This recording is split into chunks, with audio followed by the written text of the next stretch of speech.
It can't be that bad, oh, it can't be that bad, oh, it can't be that bad, oh, it can't be that bad, oh, it can't be that bad. I've had a lot of monsters in this studio that I'm very proud to have, like, you know, on my roster. But you are definitely amongst them because you got some raw talent on you. Thank you, man. Thank you. I appreciate that. Jammy, welcome to the podcast. How are you? Good, good. Thank you for having me. Yeah, of course. I've been super excited for this. I listened to so much of your music in preparation to this. Thank you, man. Thank you. I'm really excited to be here. It's my first podcast, so I'm like really excited. Wow. I saw that you were on like some radio show back in 2017. I was doing some digging. Oh, wow. You were really digging. Yeah, it was on my homie Rizzy Stay Dizzy. It was UC, it was like the UC College Radio. So it was like my first interview I think I did over there with him. Wow, but nothing else I could find. So no, very rare, very rare. I'm honored to be like your first official podcast. Thank you, man. I'm very excited. I'm a huge podcast fan. So really, yeah, I do like podcasts. Oh, so you're gonna kill it on this? I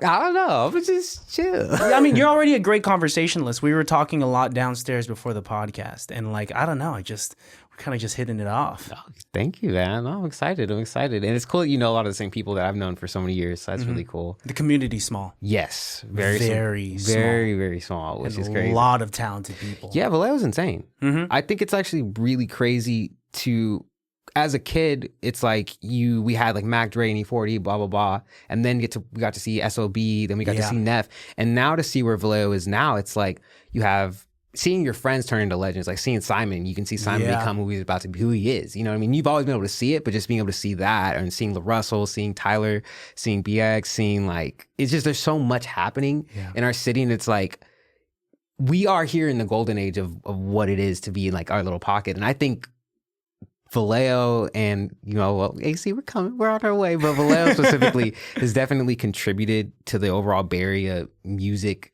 energy as much as any other city. You know, I think they really push their weight. You know, we have a lot of the goats. Oh, we do now. Like if you were to go to any event and mention like where you're from, once you say Vallejo, there's like weight to that name. Yeah, there's sure. There is pride in living in Vallejo. Oh yeah, being from Vallejo. For sure.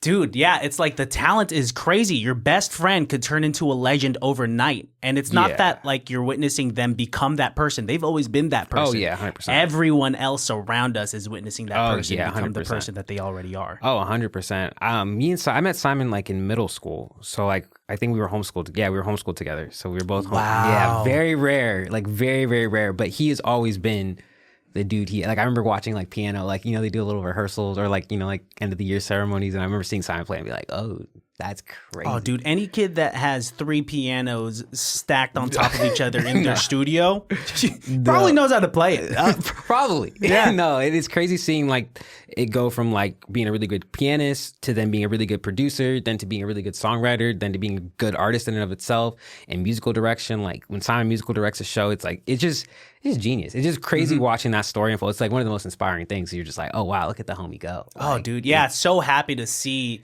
the success pop off even more. Oh, yeah. And it makes me think, like, I am definitely so happy for everyone that is so good at what they fucking do. But it makes me look in the mirror and be like, why am I only good at just like a handful of things? No, that's not even true. There's so many things you're good at. You just don't even like recognize it. You know what I mean? Yeah. It's like there's so many things that just whatever, you don't have necessarily always to be like a front facing for it to be like worth, you know what I mean? Like there's things you could be good at that aren't necessarily like public facing or on social media that are like just as valuable, whether it's like, oh, I can cook really good. Like I cook really good. Like, and like that's a great valuable skill. Maybe people don't know you do that, but that's still you're adding value to your life and other people's lives just as much as somebody else that's so good at playing piano or doing all these other things. It's like all skills are valuable. I think what it is, and not just for me, even though like overall I'm a very optimistic individual and realistic at the same time, but I think it's just like this day and age of social media where comparison becomes the thief of joy. Oh, for sure. And so even if it's not a public facing thing, I know people that are just like, even though I'm good at cooking,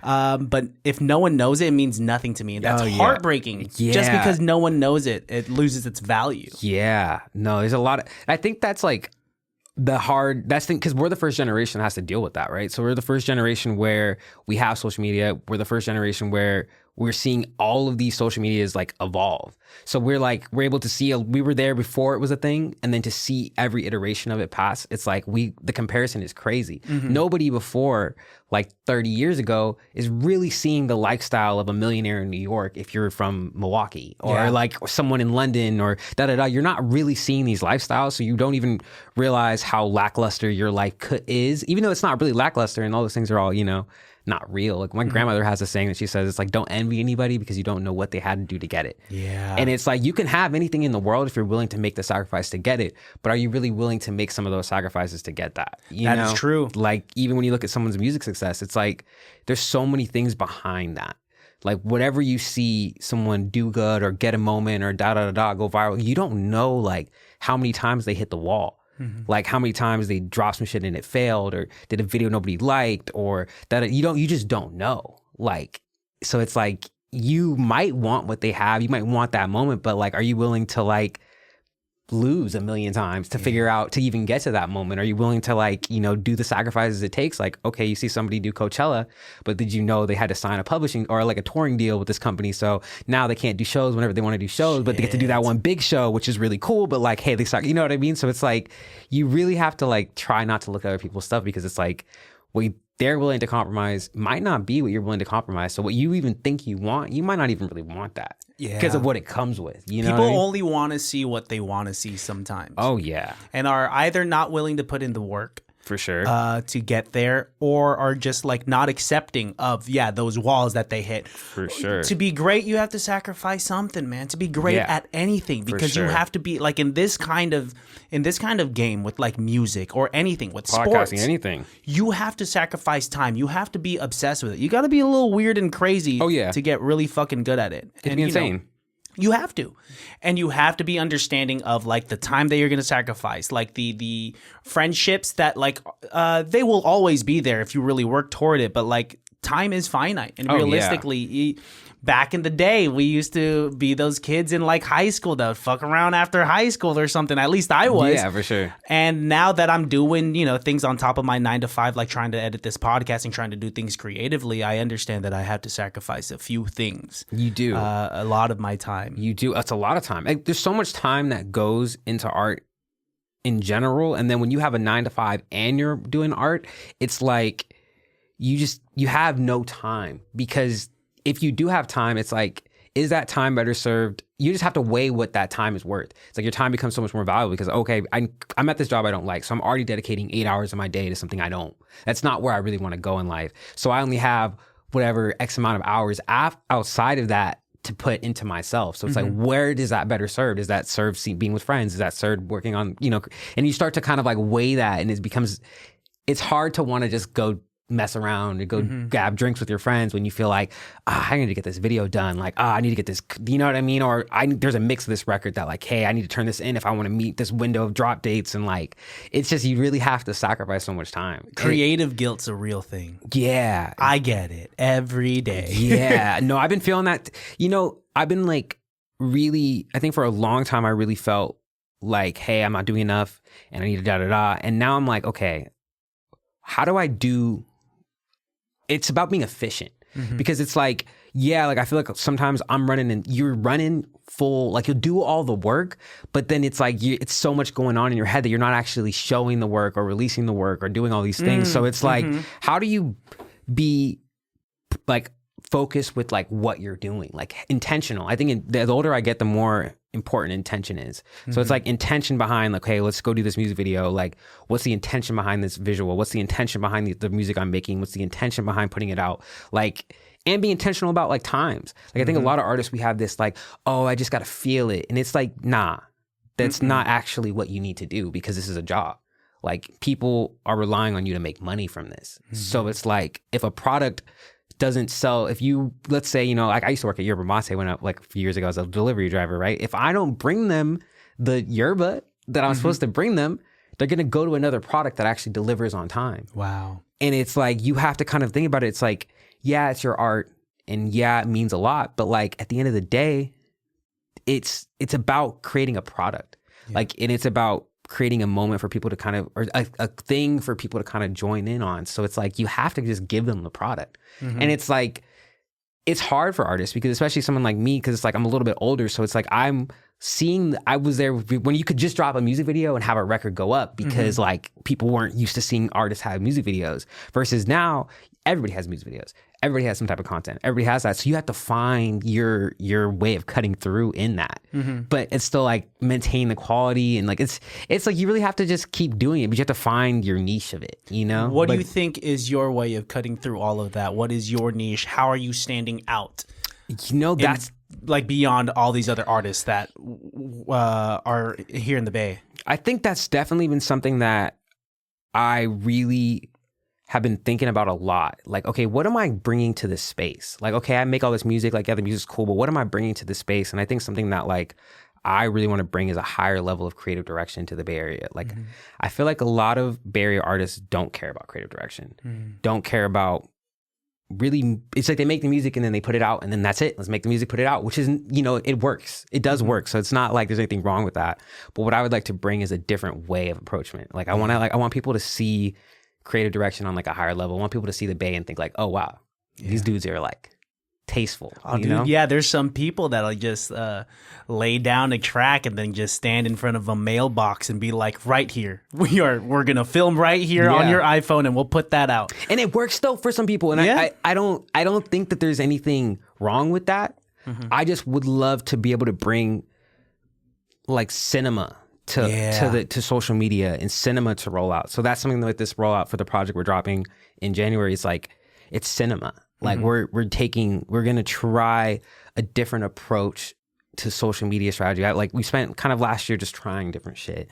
So it's like, whether it was like the full music video, so we did the Trying Me video and we just wanted to see, like, I just want to make the best video. Popped off. Like just, you know what I mean? Just wanted to see. And so seeing like, okay, this level of editing did really well. And then a couple months ago, we were like, let's just try a run of well shot, simple visualizers and just seeing like the reaction of like, okay, versus zooming it in versus doing like the landscape versus like all this different stuff. So I just kind of been like studying like all the numbers and like going forward, it's like, okay, what do we do now with all the data? I noticed like people don't interact with my content if I'm doing low quality, like not like, you know, like low quality in terms of like low effort visual content. Like people don't interact with it the same for mine. Like I'd have noticed like in terms of what people are liking for me when they're commenting, when I'm getting like, you know, it's not coming from like the simple stuff. People do want to see like simple shit, but they want to see stuff that like still is an elevated taste level because I've always for years been putting effort into that. So I've developed a fan base that's a little bougie. And it's like, because I'm a little like, you know what I mean? You like, spoil your fans. Yeah, that's the goal, right? You have to nurture your core fan base. Yeah, and I think it's really cool now when I do a show, seeing the people that come to my show, it's like they dress well, they got their own swag, like they got their own drip, like their shit is like, it's like, because I care about that stuff, it's like creating people that are also like, that care about that stuff. So it's like, I just have to really give content that will cut through. My goal is, you know, we're still trying to figure it out right now. Because it's like still in like the trying to kind of piece it together. You know, it's like, I think people listen to the records and it's like music does well, but it's like, how do I cut through? So I'm still trying to find that niche, but the way that me and the team have kind of been brainstorming is like a different way of doing it. So we're going to try going forward trailers. So we've noticed kind of just seeing how, this is just the theory because we haven't dropped it yet. But in theory, we've been seeing that the trailer does better than the actual video, right? If you look at on social media. So every time someone drops a trailer for a video, that shit's going crazy. But the actual video drop, not as much.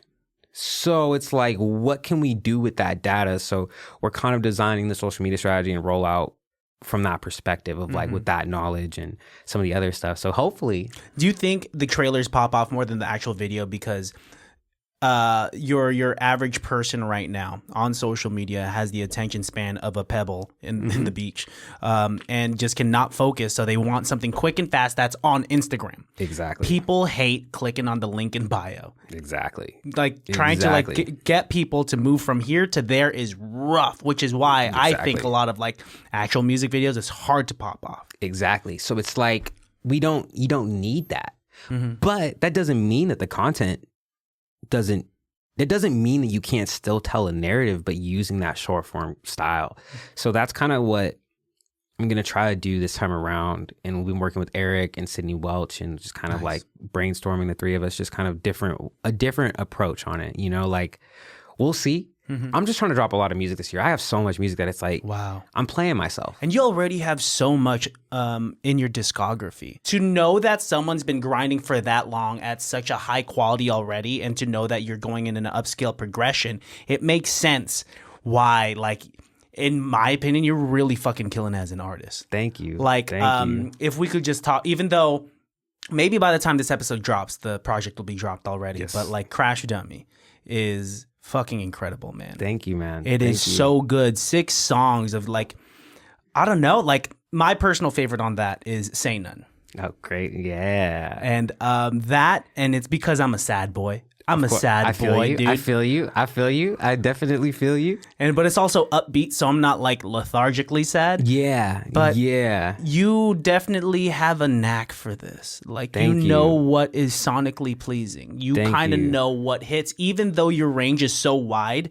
Like, you could go make, a song with Pilo for Trying Me, and then you could make something like Crash Dummy, which has like a lot more angst to it and like have a lot more feel to it. Yeah. The range is there, and usually like it's easy when someone has a wide range for quality to be diluted, right? Yeah, definitely. Because you're taking risks by like taking different stabs. The quality's still there. Thank you, man. Thank you. I think Crash Dummy is something that I'm really excited about because I actually made Crash Dummy damn near at the same time as Boys Are Out. So simultaneously. Whoa. Roughly, yeah. There's a couple like overlaps, like Brigged is more as a newer record, but like most of the records I made at the same time. So it's like, I'm a Gemini, so I'm just all over the place. But I just really try to study. It's the things I care about. I think like each project, I kind of been trying to focus on certain things I want or certain things that are important to me. So for like Boys Are Out, I just would go to clubs and I just like had no music that you could play at a club. Like if you heard my songs at a club, it's just like, okay, like this is like pre Boys Are Out. It's just too chill. Like, it's good music, but it's like, it's cause like I wasn't really in the club when I was making it. I'm just with the homies. I'm making music to drive to. Like that was kind of like my whole thing. But hanging out with Pilo and being around like all those people, it's like, and just being in the music industry more, it's like you want when we're opening for these big shows for people, it's like you need a banger. You need some shit that's going to move the crowd. Like, because if they don't give a fuck about you, they need something that's going to make them move. And so Boys Are Out was like, I want slaps. Some bangers. I want some bangers. Up in that. So like that was like the focus. Like, it wasn't anything deeper than that. But for Crash Dummy, it's like, I think one of the things that lacked in Boys Are Out, just like personally, is just like, there's not a lot of musicality to it. Like it's good beats, incredible beats. Casio, Graham Banks just did a lot of things on this project. I think it's Casio and Graham Banks only, if I remember. Just on that? I think it's just those two. And like Casio is my favorite producer. He's the one that did all of Nate Curry's stuff. A lot of pieces. Nate Curry's so good. Greatest. Yeah. Literally fucking alien. Like another, just once again, like really an artist that comes through with the art, capital art in artists, bro. For sure. And you are definitely. And I think there's like a time and place for all of your projects. Like you said, not everyone's going to want to be not everyone wants club bangers at all times, but there are times when when them girls are drinking Sky vodka before they go hit the club, they're going to be slapping that project. Yeah, definitely. But there's also people that are going to be driving like going to LA and they want something chill. Yeah, for sure. Right? So they'll start playing like some of your chill music. Like you got something earlier, like No More Drugs. That project's dope as fuck too. Thank you. That's my first real project that I put together. And there's a lot of like my first finished like songs that like there's some earlier songs that I had done, but like those are like the first records where I was like, okay, I think I get this, because I worked a lot with Thomas Jordan. Me and him worked really closely. So he's so good. He's on that interview in 2017 too. Oh yeah, great. Yeah, that's my guy. So that's someone I really started making. We went to high school together, and he was so hard on me in getting there. And I think like we made a lot of records for that, and he was just like, nope. Like, and until it was like we kind of boiled it down. And what we had done is we had released Margarita first, which is the first song we ever finished. So that was the first song I feel like I posted as Jammy. Like that was real. Wow. That was like, okay, like we're really dropping. Like I'm really gonna be an artist. And that song dropped. Nothing really happened. Like it was just cool. Like maybe I think the first month, maybe 700 streams or whatever. We're like, oh shit, people listen. Wow, it's lit. And then we dropped Edibles, and then Edibles started going up. And then P did a remix. So P had like found it super early. I don't even know. I think Sandy might have sent it to Calais, which is Pilo's manager. I don't know how he found it, but he found it and was like, yo, can I do a remix? Wow. And at this time, this is right before Put Me On Something. So this is like, I had Margarita and Edibles, and like that was all that was out. Maybe a couple of records, some features, and just some really like, just like there No More Drugs wasn't out yet. So then he like was like, hey, I'm gonna just do the remix to this. And then from there, everyone was like, oh, who is this guy? Yeah. And then that gave me kind of like a Bayarea stamp of legitimacy, just because I don't make Bayarea music necessarily. Like I think I do now, but at that time I wasn't really making that. Yeah. So his stamp of like, this is just new Bay, like fuck with him. It just really helped open a lot of doors for me. And then for that project, then after that, we re-released Margarita to socials, like to DSPs. It was only on SoundCloud, and then it did like 10K in a day or some shit. Oh, it's killing right now. I mean, do you know the numbers of it right now just on Spotify? I don't even know. It's like, yeah, it's like 1.2, 1.5 mil. Oh, nice. That's so, and it's, yeah, it makes sense. Like for someone to kind of just like be introduced to your music and like listen to that. So once again, sonically pleasing. Yeah, Thomas Jordan, my brother. My brother played guitar, and like it was, because we had done the first half, and it was kind of like just like the synthesizer stuff, and then when we were gonna release it to DSPs, I was like, I feel like we could just,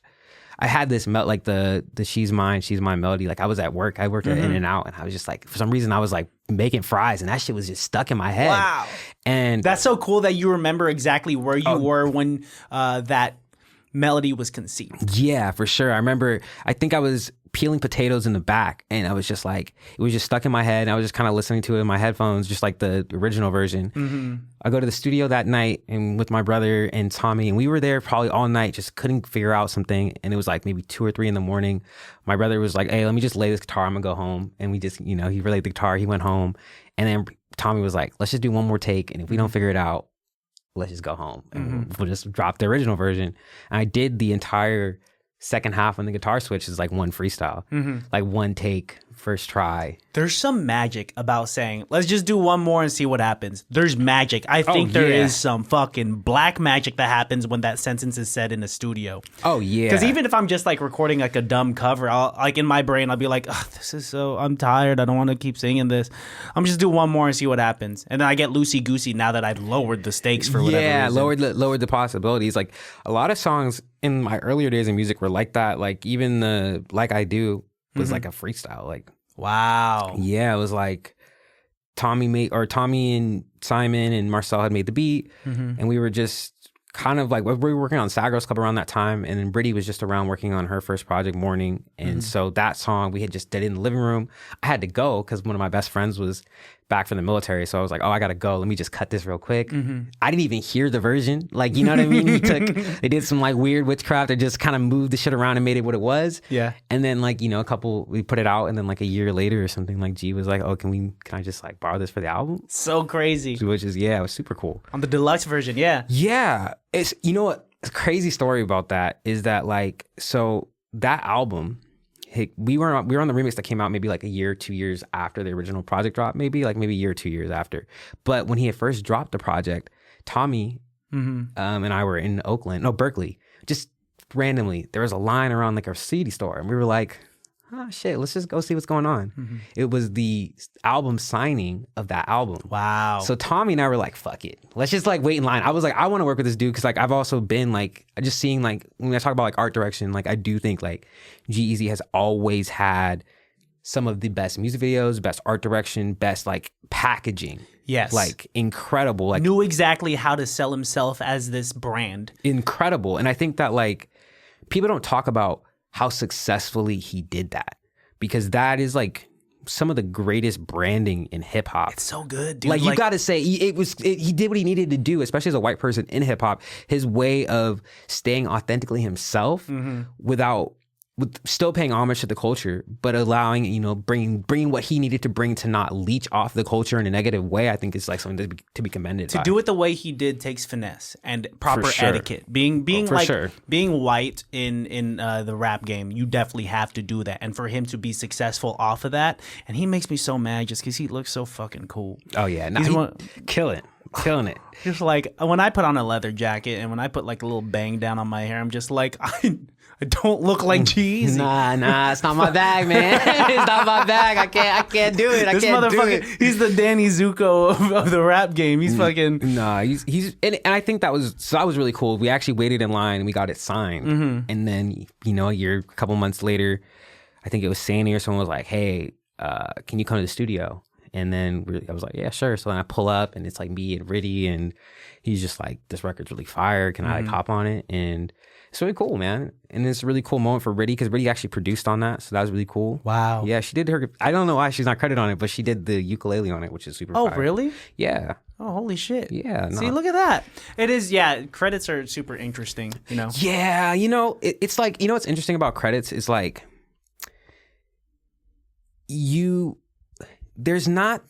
like you contribute to so many records and music, and being greedy about the credits is kind of a useless thing because it's like, yes, you want to get your credit and you do want to get, but it's like, there's so many things a lot of times when you start working with bigger artists that take it out of the artist's control. It's like, okay, you made the record with the artist, meaning the artists have a great rapport, but you're dealing with the label.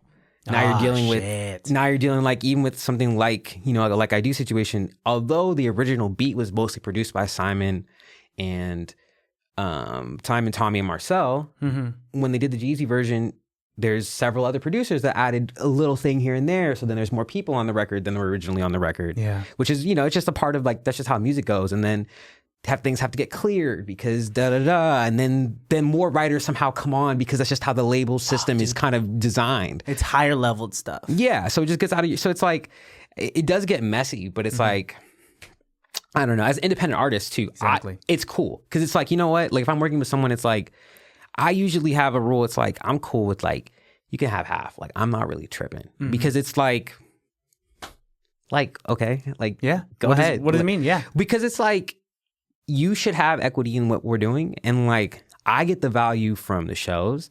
I get the value from the merch. I get the value from other things that aren't the music. So it's like, if you deserve to have half of that, especially then there's different situations. Like there's situations where like, hey, I sent you a beat and you recorded on like a different studio with a different engineer and that's a different conversation. Yeah. But if you're they're cooking the beat for you, they're recording you, they're kind of mixing. They're in there just as much as you are. They're helping you they deserve half of it. And that should just be the end of the conversation. Right. It's like, here's half and like, it doesn't matter. And that's the thing about being independent is that you can make those decisions without being like, without having a label breathed down your neck. There's so much freedom. And like we are now living in that day and age where the independent artists can really pave their way to some major success. We've seen it with our friends, Yeah, oh yeah, definitely. It's definitely really cool. I think the independent success is like, it's just, you got to do a lot, man. The thing about the independent success is like, there's no shortcuts in how you got to do it. Yeah. And the thing about it is also a lot of the things that those labels can do for you are perception boosters, and they're not necessarily like fan builders. Yeah. You know what I'm saying? Like, oh, that's crazy. Yeah. Like they're things like being on a playlist is cool, but having fans that actually really stream your music is 100 times better. It's like you could have a song that has like, even for instance, like Margarita, right? Margarita is 100% a way bigger record. But at the time when we were doing the shows for that, Edibles was way more impactful. Wow, so you're seeing a difference. Like Edibles is way more lit than Margarita Live. Even to this day, it's more lit, even though Margarita is a massively bigger record.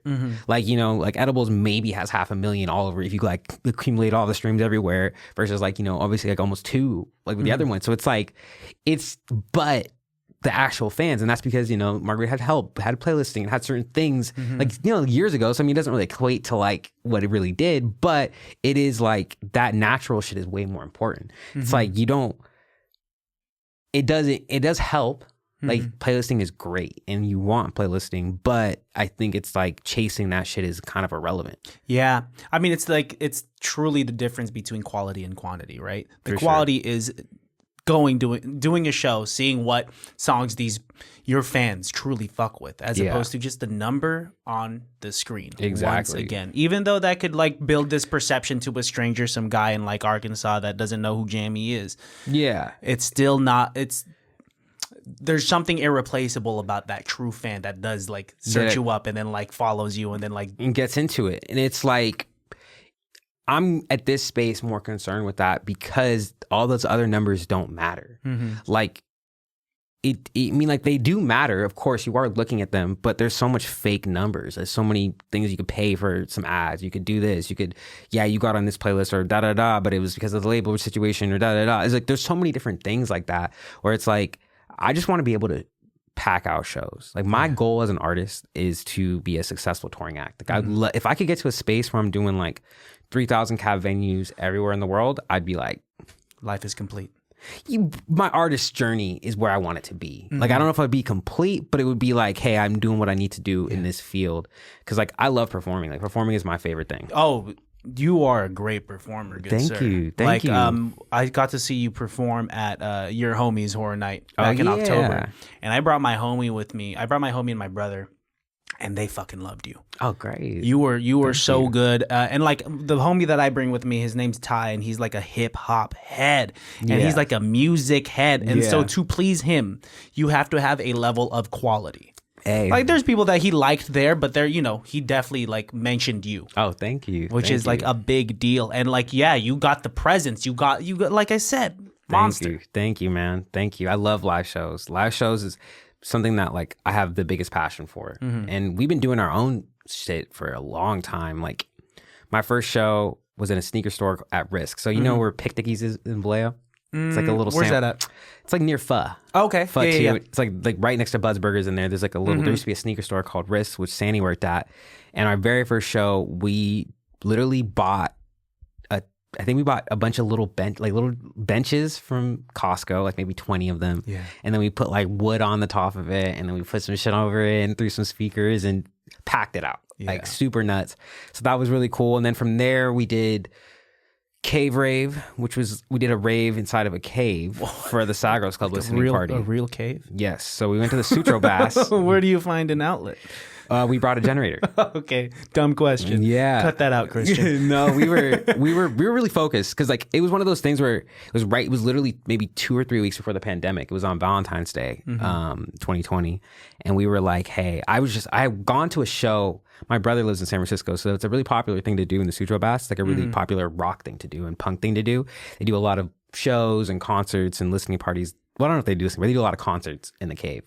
And I had gone to one, and I was like, I feel like I could do this. And I feel like I could sauce this crazy. So I called Drew, which is like my right hand for every event I've ever done in my life. So I call him and I'm like, hey, I kind of want to throw a rave in a cave. And he was just like, sure. I don't know. What's the logistics? And we just kind of like figured it out.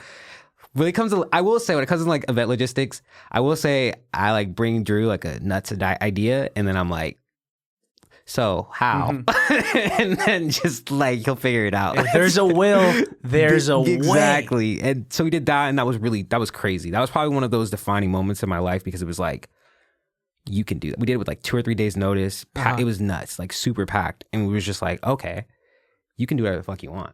Like, and then we had the pandemic, which really was like, for me as an artist, I think it was like a weird time. Truly is a weird, depressing time. It was strange because, and I look at it now and I'm like, there was a lot of success to be had during that. And I was so like, oh, I'm not outside because I had always done the shows, whether it was more art, whether it was, you know, just concerts. I'd always done a lot of shows. So being stuck in the house, it was like, I'm having certain moments. Like we did an online festival with Doozy Fest and that did really well. We had a song called Fuck With Me 2 that did stupid numbers. Like I Do happened during the pandemic. Wow. Good Lovin' had dropped during the pandemic. So yeah, you got some shit in 2020, man. Yeah, so we had a lot of moments that were great, but it's like you're fucking yourself up. Like you're just too much like, oh my God, I'm not doing enough. So you don't even realize it. But I look back on it and it's like, oh, we did what we needed to do. We did our best. Yeah. And we did, after our first event back from COVID was we did a Good Lovin' short film screening. Wow. So that was like, we went... Basically, there's a Tribune building in Oakland. There's like a big parking lot right next to it. We just rented the whole parking lot. Damn. So we did we had a huge projector because the video was like a movie kind of thing. So we did like a huge projector, and then we had the car from the video, like the movie, and some of the outfits and popcorn, and just kind of like did like a whole screening, and that was pretty fun and that was pretty crazy. So that was cool. And then from now, lately, we kind of we did a toy drive a couple years ago. or last year, and then now we're just kind of like we routed our own tour this year, which was like cool. We did a Bay show and an LA show, so it was like wow. Yeah, we've just been trying to just be consistent with the events because that's really what I want to do. I just want to tour. I mean, looking back, like you've accomplished a lot, not just on like distro, but like in terms of live events and to like create some shit and thrive through COVID. Because I feel like a lot of creatives either died or thrived. Yeah, and to be on the latter end of that is fucking dope, dude. It was cool to find. I feel like it's cool that people were able to listen to the music, it's like you're always like, oh, I want to be here, I want to be there, but it's just being appreciative of the fact that like, hey, at least I put out records that people listen to, and like at least somebody enjoyed it, and a good amount of people did, so it was really cool. So I just feel blessed. That's so dope. Just been trying to be humble and just like like the older I get, it's just being appreciative and just being like, hey, I just got to keep going. Like it's Jay Ant has a song and he just dropped it. I don't know if you heard Needy Leaks before, but he has a song in there and he's like, Instagram got you chasing other niggas' blessings. Like, and it's just like, it's true. Cause it's like, bro, you can't look at what other niggas got going on and be like, oh,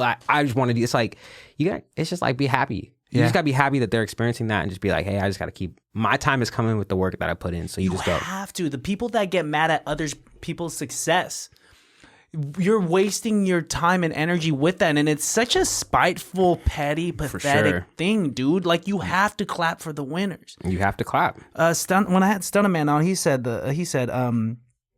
losers focus on the winners, winners focus on, their friends winning or some shit like that. The losers focus on the winners focus on winning. That's why I'm always able to clap for whoever I see winning.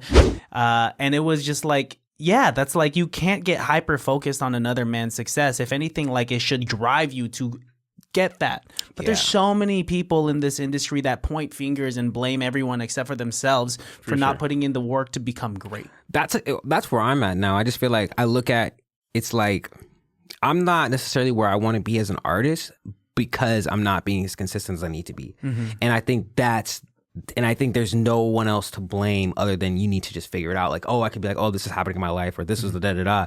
But it's like, you just need to go. Like, that, none of that stuff matters.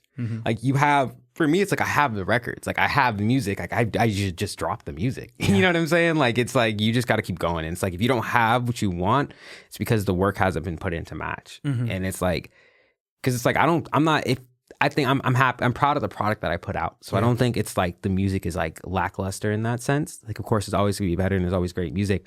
But I think it's more about just a consistency factor. And so this year, I'm just really trying to make a full effort to be intentional and focused on being consistent. And that's just coming with like, hey, this song works, just don't touch it. Like, sometimes I'm like, oh, I even when it comes to like crashing on me, like the other day I was like, oh, I don't know, should I change all the records? No. And I was like, you know what? Don't touch it. No. Don't touch it. Exactly. It's like, just already listened to it so much. I'm like, just letting it rock. Cause it's like, you just you overthink it, especially something like Rigged, which is like gonna be like one of the first songs I ever put out that I produced. So it's like fully produced by me. Like, there's no co-producers, it's just like, now I'm just like, my beat's not as hard as this person, or my beat's not hitting like this, or da-da-da-da. Like, it's like, so it's like you're more self-conscious off that, but it's like, bro, shut up. Just, you gotta put it out. You gotta put it out. Exactly. And just have confidence in it. Cause it's like, I did that. Like, you know what I mean? I'm just blessed to be able to there was a time when I couldn't make beats. Like maybe a year or two, maybe 2 years ago, I just started really making beats. Like, I was like,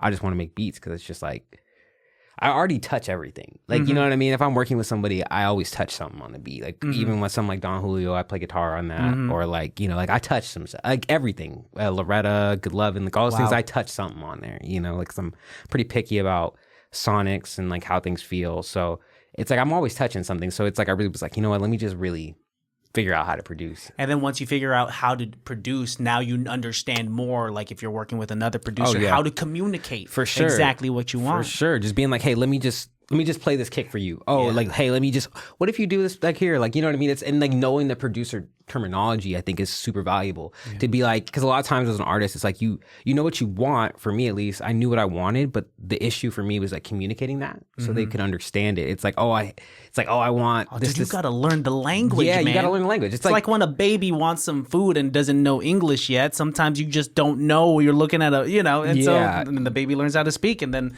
not to call you a baby, you're not a baby, you're not an infant. No, but it's true.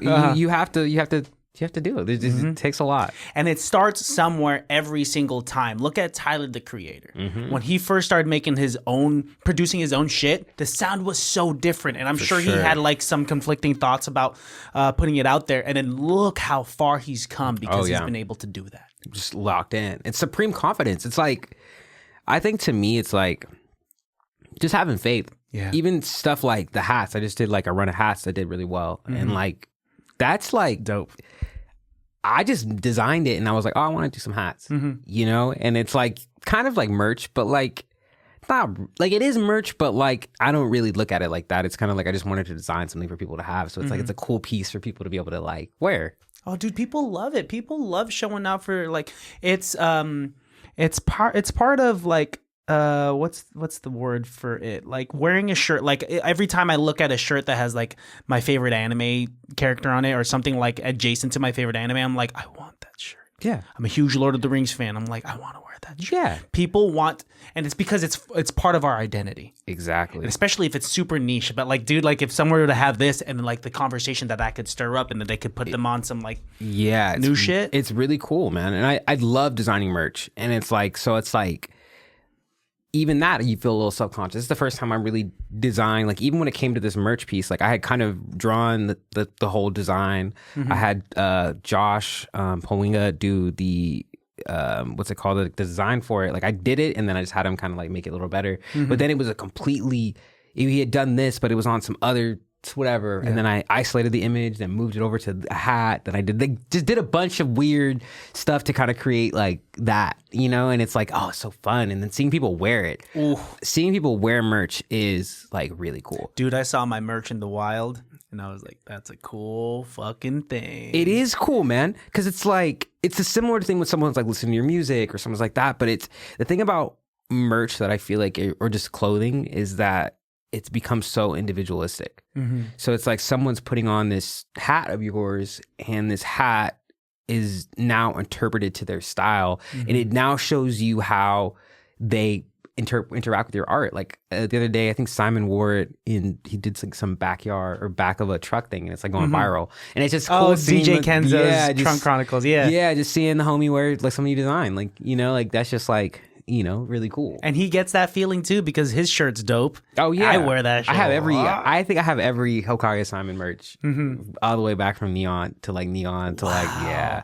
I have to, You got to support the brothers. You know what I mean? You got to support the bros. Because it beats like anyone wearing a Supreme shirt. Yeah, for sure. You know, you could be walking around with a Supreme brick and be like, all right. Yeah, it's cool. It's but cool. if I had a Jammy brick, it's like, hey. or a Jammy hatchet, down. It's just different. I think it's really cool, man. And I think it's a really cool way for people that want to support you. It gives them an outlet to support. Yeah. You know, and it's like, hey, I listen to your music a lot and I just want to like have something that really supports. Or, you know, one of the philosophies that I think is important is it's like, hey, if I don't fuck with Jammy's music, I fuck with his videos. I don't fuck with his videos, I fuck with his cover art. I don't fuck with his cover art, I fuck with his merch. I don't fuck with, you know what I mean? And it becomes like the circle that if you hit everything with that same level of attention to detail, it's like, you'll take something away. I'm giving you something. Like, you know what I mean? And I think it's like, that's really important to me. And I was like, not to like let quality drop. Like, you know, quality in anything. It's like, I just think being in the room with certain people and just the people I've been blessed to work with, it's like you see the level of quality that goes into their work. And it's like, I want to be considered. I want to be in this. I'm like, I want to be around them. You know what I mean? I want to be in that same room. I deserve to be in this room. I've earned my spot. For sure, man. There's definitely been times where you're in those rooms and you're like, whoa, like, oh, dude, some of the like, half of the people that are in this studio, when I'm like looking at them and they're looking at me and talking to me, and then like I'm like actively listening, but like there's like this voice in the back of my head is just like, why is this happening? Like, Christian, you're just a dumb boy like that can talk out his ass, and like it happens, and like I have to take a step back from that kind of mindset and be like, no, you work hard, you lose sleep editing this, you make it look good, you do this shit, and everyone that is pushing their quality shit, as long as it is quality, should have that mindset. Yeah, for sure. And even if you're not there yet, you got to keep going and get there. For sure. And I think it's like I was saying earlier, it's like I want to be known for creative direction. Like I want to be known, like I want to scale it me and Drew always talk about doing a festival, and like we did Doozy Fest, but it's like I've always wanted to kind of scale it up slowly to my own like thing. Yeah. So it's like you gotta do that with quality, and you gotta do that correctly, and you gotta do that by building each brick. Like you gotta build that reputation that, hey, when I go to a jam show, like it's a design. The room is designed different. The room feels different. Like that's why we did like a listening party, or like in the cave, or we do the the Good Lovin' video premiere. Like it's because I want you to feel like, I think it's like you got to put that effort in so people can really grow with you. The vibe of your artistry is very like analogous to like Michael Sneed's. Oh yeah, that's what I'm feeling is just like attention to detail. For sure. And he's raw. So good. And like you are really tackling this thing with quality and such grace, and I really like what you've put out. Thank you, man. Thank you. And I listen to a lot of music, and for me to be like excited to like listen to your music prior to your arrival, like that's something different. Thank you, man. Thank you. I fuck with Michael. I do fuck with Michael. He's so good, man. He's so tough.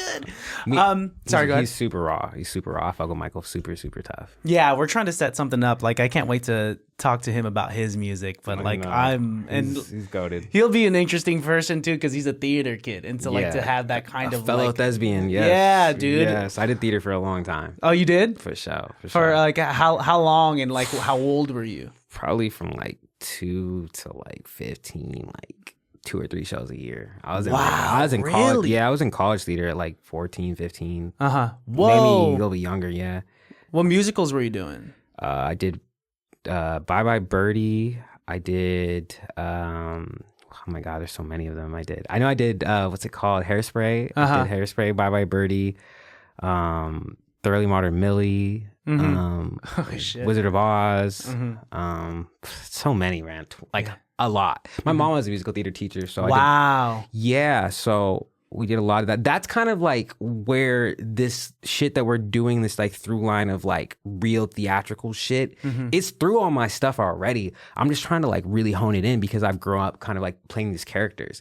Like a lot of my videos are character driven. Like if you really like look at all of them, like especially No More Drugs era, like every single video was like supposed to be like a different era. Dude, it makes sense that you got a theater background. No wonder you're so meticulous, because you're building a backstory, and you're just, you know what it is to because you're a thespian, bro. Yeah, for sure. Creating that world. And that's kind of like it's like in a sense, it's like the music is very honest. Like I'm very, very honest in music.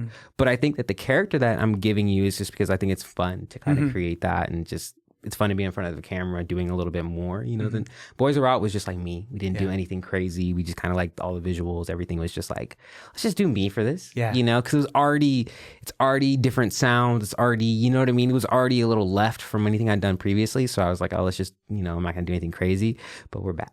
Wow. Crash Dummy is definitely back on the storyline and story driven visuals. Dude, so you and Tyler Lauren must get along too. Yeah, I fuck with Tyler. She is a thespian as well. She's a thespian. She is for sure. Oh yeah, I'm just like, and it's so surprising. Like a girl with like such a soulful R&B voice, you wouldn't think like has a theater background. But I asked her like, so like, who the fuck hurt you when you wrote Nerve? And she was like, no one. I was just like put on my theater hat, and I was like, let me try to write like a scene. And I'm like, that's what came out of you like bringing out the thespian in you. Yeah. Mania. Yeah, no, she's cool. She's fire. She's definitely a thespian. For sure. I think we have like 1 or 2 songs together.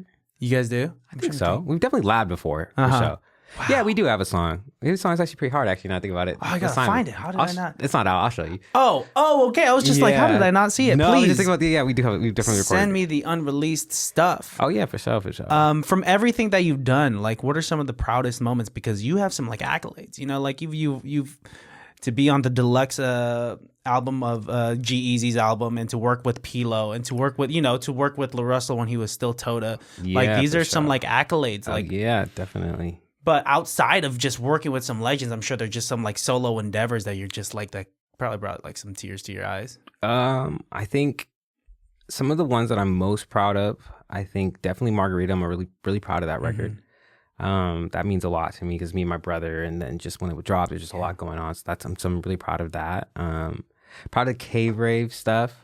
K-Rave is so cool, man. Like, I'm really proud of that. That's something I'm like super proud of. Wish I was there. I think a lot of the things I've been able to work with, I think the G-Eazy stuff was really cool. Just, you know, like I was saying, waiting in line to getting that same exact album signed and being like, telling him, like, just dapping him up and just being like, I'll see you next year. And he's just like, okay. Like, and you saw him next year. And literally, you know what I mean? Of course, I don't think he remembers that. Like, I don't think that's even like gonna like come across his psyche that even we had that conversation. But it's just like a testament to like the work. So I think that was something I'm really proud of. I think I'm just proud of a lot of the opportunities just to work with the people I get to work with. Like you're saying, some of those names, like P is someone I love. Pilo, like as a human being, like I love P. Wow. Like he is one of the most fun. He's so fun. I just want to play some basketball with him. Oh, for sure. Play Fortnite with him or something. He's a good dude, man. Like him, Calais, Miggy some night. Miggy mixed all Sagros Club, and Miggy Morales, bro. I don't know if you're ever familiar with Miggy, but like that's the GOAT. Like, bro got 4 Grammys. He was E40's personal engineer, like super nuts. And just being able to call him a friend, like we're supposed to go snowboarding this season. So it's like just to be able to, the people that I get to call friends, like whether it's Pilo or Calais or all these people, it's like I'm in a circle of people that not only are really great at their craft, but are really great human beings. Yeah. So it's like so inspiring to be around people like that. That's the beautiful thing about this thing. For sure. Is that, and especially like as a podcaster, like to be able to meet some like greats and have a conversation with them about their music, beyond music, before I hit record, and not only become like fans of their music and their craft, but to be fans of them as humans is such a different layer. Yeah, for sure. To it, dude. Like it's it's beautiful. I mean, you know, and same with you. Like, oh, thank you. You know, I know we've dapped it up like at like these chaotic parties, and like I'm like 3 shots in, I'm just like, yo, what's up, dude? Yeah, for sure. But like to have like a clear mind and be like, oh man, like now I could go out and be like, Jammy's a really cool motherfucker. Thank you. Like, really, and I'm gonna be so excited. Like after this, so before this, I was like geeking out of like with my fiance. I was just like, this is just gonna come on. Like, let me play some music right now. So I played her "Say None." I played her, your track with Pilo, and she was just like, yeah, this is like really fucking good. Thank you. I love that song. That song is hard. So good. Like, once again, like, kudos to you, and like to be such a dope human, like, and be such a good artist. Like, really, like, I am on your side, and I'm rooting for you. Thank you, anything I could do to help support your journey on this thing. Thank you, man. Please reach out. Thank you. I appreciate it. Thank you. I really do appreciate it. Because, you know, sometimes you think you're tripping. Like, especially as an artist, it's like, I'm always like, oh, I'm not as good as these people, not as good as these. But it's like, it doesn't matter.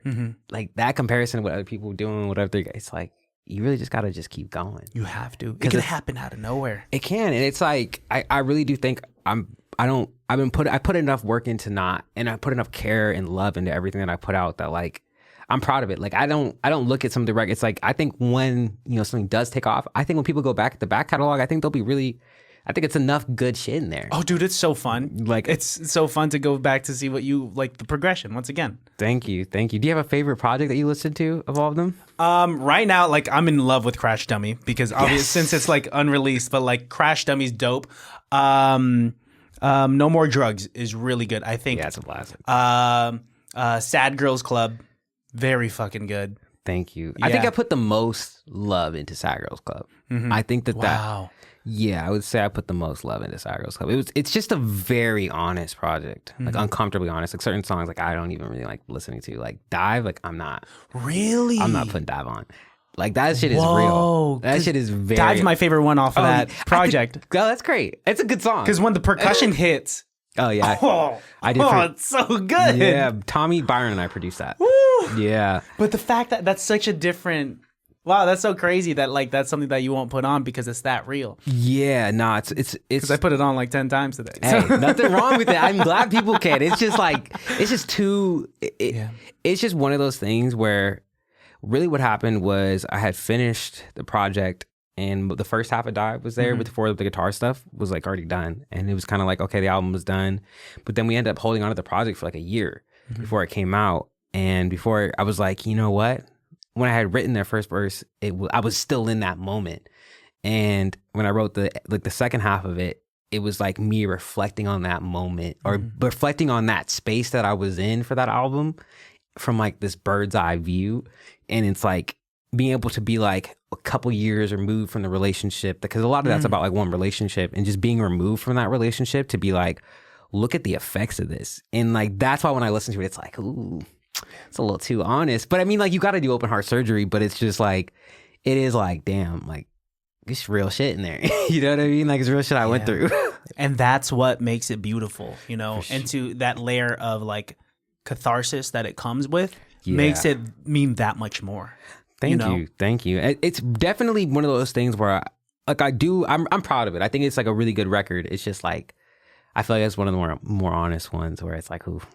Yeah. People do like that song though. I can see it on your face. I mean, yes, it's objectively a great song, and now to hear like the backstory of it, like it just makes it that much more. It's always interesting. Like thinking about like your favorite artist's favorite song, and they say they don't play it because it came from like a very traumatic moment. Yeah, is why we do this shit. Yeah, for sure. It's like there's certain songs where I think are really great moments or great memories. Like Good Lovin' was a really cool day. Like that was the first time that I ever met. Or not first time I think I met BX before, but that was the first time that BX ever met Simon. And I think that was the first time that Simon and Thomas Jordan ever met. And that's also the first song that Simon ever sang on. Whoa, that's a big deal, because now Homeboy he has a full project where he's singing on like every single track. No cap. That was the first song he ever sang on. Like, it was really like, I remember we were working on the beat, had like kind of like BX had laid her part, and then he was kind of like, he was like singing like the good loving, good lines, and we were like, he was like, just lay it for me. I was like, nah, go lay that shit. And then that was the first time Simon ever sang on a song. So it's like really legendary, very legendary shit. Chances are that like he probably looks back at that moment as like the first time he ever sang on a track, and that kind of like was the catalyst to him being like, hey, I'm gonna start singing more on these tracks. I think a big influence on him was Thomas Jordan, because Thomas Jordan makes the best music, even though he doesn't drop any of his shit. Like, bro, stupid, wow, incredible. Like the best song out of like all gang, like best songwriter, 100%. Wow, 100%. That's a big deal. 100%. Like, I feel like, of course, like everybody's great at different things, but Simon's definitely, or not Simon, Tommy is the best songwriter. Like, of course, best overall producer, overall thing is definitely, you guys, Simon's like goated, but like straight songwriting and just like putting your record together, like Thomas Jordan is a different. Tommy Jumpman. Yeah. Fuck, dude.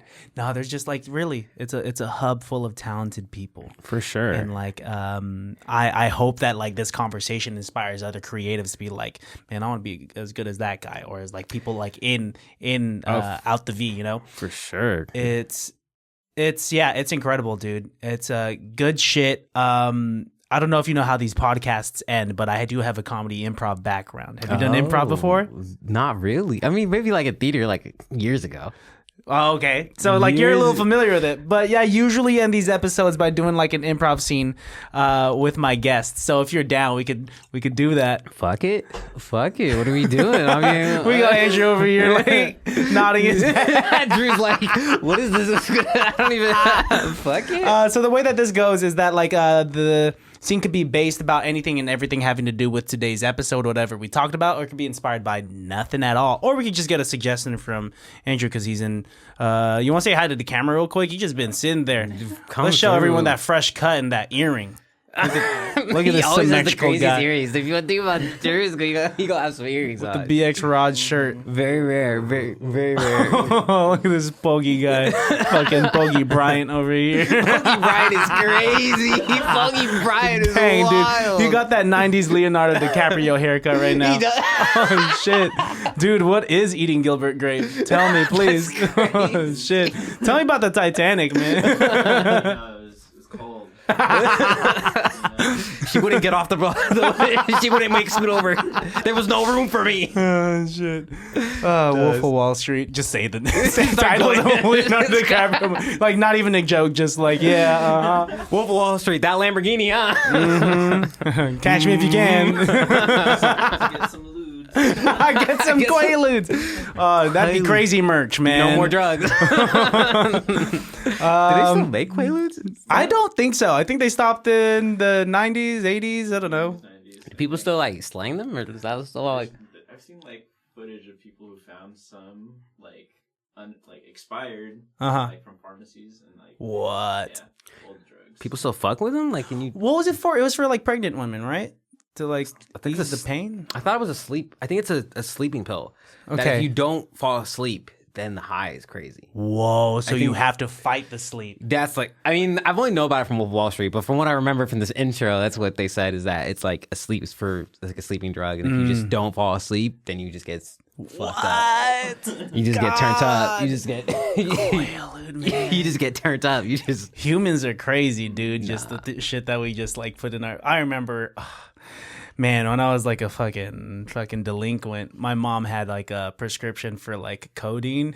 oh yeah. Oh man, and like I had these neighbors that were like, I don't know, they'd always just have a blunt on them, and they're my neighbors. 2 a.m, they brought a blunt. They're like, your mom still got that codeine? That's crazy. Yeah, and that's yeah, Coding crazy. that's my past. Okay. The future. That's the future. All right, back to the improv scene. Should we just get a suggestion from you? Just want to give us a suggestion? Just give me a word, and then I'll start the scene. Damn, put me on the spot. Jazz. Jazz? Yeah. Okay. Without further ado, can't be that bad. We're gonna put some like applause in. All right. Hey you. So what? You auditioning for the jazz club? You see, I've been playing piano for the last 20 years, and I think I could really do something. All right. You tell me about it. What do you want to play for me today? I want to play a little bit of that Ricky Bobby. You're gonna play some of the Ricky Bobby? You never heard of Ricky Bobby? Fucking Will Ferrell from Talladega Nights. Ricky Bobby, the real Ricky Bobby from the Bronx. Oh, the real Ricky Bobby. real Ricky Bobby. There's only one Ricky Bobby out here. Okay, I was thinking Ricky Bobby from Will Ferrell from Talladega. No, the Nights. one from the Bronx on 86th Street. On 86th and Yes, yeah. A? Yeah, 86 and 8th. That's crazy. Oh, right next to the pizzeria that Right old next Tony to was at. Donnie's Pizzeria. Donnie's Pizzeria. Yeah. Chanel's Jazz Club. Oh, yeah. Very rare, very Wow. rare. Okay, on the count of 3, let's name our favorite topping from Johnny's Pizzeria. 1, 2, 3. Pineapples. 2. Wow. Wow. That's crazy. Said it almost at the same exact time. So is this, do I got the gig? Well, you have to play for me. Are you sure? Why wouldn't I be sure? I run this jazz club over here. You don't think the vibe is special enough that I could just... I mean, the vibe is good. No, I feel like you don't believe in me, and that's the issue. You know I what? don't think I would like to play here because you don't understand what I'm bringing to the club. You don't understand the opportunities that I'll be bringing here. And because of that, I'll be walking away. List the opportunities before you walk away. List the opportunities? Yeah. I might as well spit in my face. I won't do that. I'm dehydrated from this cigar. Cigar. Whoa, why are you just repeating words back at me? Cigar. Now you're just disrespecting me as a manager of this jazz club. You're disrespecting me? You think you don't know me? I don't know you. How do you not know me? Where are you from? Where am I from? From here. See, that's why you're not from here, because you don't know me. Wait, what? Because I don't know you? Because you don't know me. List your accolades. Johnny's Pizza. I was Okay. the first person to be there. You're the first person. First person. I graduated from PS 118 with a 4.5. Okay, all right. The only one to graduate that year. How's your GPA gonna help me Now, hire you? it shows work ethic. Now, when I first started playing piano, I could only play a couple records. Very simple, very simple. Now, as I go, I can play anything you want. Okay. One of my favorite records is Right Here. Have you heard that song before? It's called Right Here. Right Here. Have you heard that record before? Sounding kind of Spanish over there. See, I'm moved around, so I have one of those mixed accents. I went to an international school, so Okay. my accent just changes. It just does. You don't know where I'm going with it. You just don't know. Okay, all right. I grew up like as a man of mystery. So you don't know. And see, when I go on stage, you don't know what you'll get. Okay. Do you want a Spanish palette? Please. You want a Bay Area slap? After you, please. What is the Bay Area? The Bay Area, home of San Francisco. I'll give you an example of a record. Oh, like Tony Bennett, San Francisco? Tony Bennett. Yeah, I Left My Heart in San Francisco. That's the only record of that's about a San Francisco that I know. Yeah. That's a good record. Bay Area. Anyway, I don't think people say that in these days yet. They don't say Bay Area. Yeah.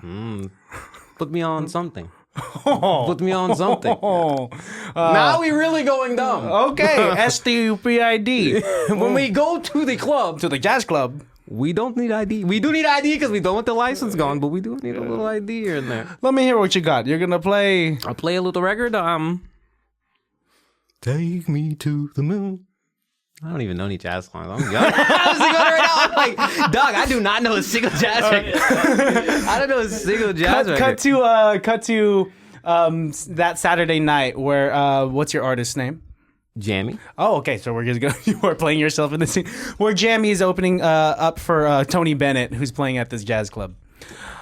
All right. If you guys could just all simmer down. All right, everyone over here, and your mother and your father, shut the fuck up. Well, we're gonna have a great pianist from here, from supposedly, play for you all. He's gonna play his favorite jazz standard. His name's Jammy. So if you could please put your hands together for Jammy. All right. Let me begin this very slow. This record is called "Trying Me." Damn, they got my patience running low. Rather see me fall than see me grow. Cut to the Grammys, where Jammy is accepting his award.